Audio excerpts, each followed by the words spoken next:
అంజనత్తిపై సంతతి కొరకై అహోరాత్రముత చేసే వానర కేసరి కేసరి కులసతి కరుపు పండగ జమించినాడొక అసమాన బలోద్భదుడు సంయుతుడు అంజనాసుతుడు పవన నందనుడు అరుణ కిరణుల యుదయాగ్ని కలను పన్నిన తీయని పన్నను కోని సూర్య మండలము పట్టి తినాలని పుట్టిల్లునే తన దేహం మాటల రవి పరుగై జనము చీకటైపోగా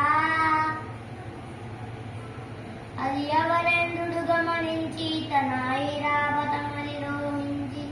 ఆంజనేయుని సమీపించి తన వజ్రాయుధమును దిగిసరక అది పవన నందనుని హనుమని తాకాచెను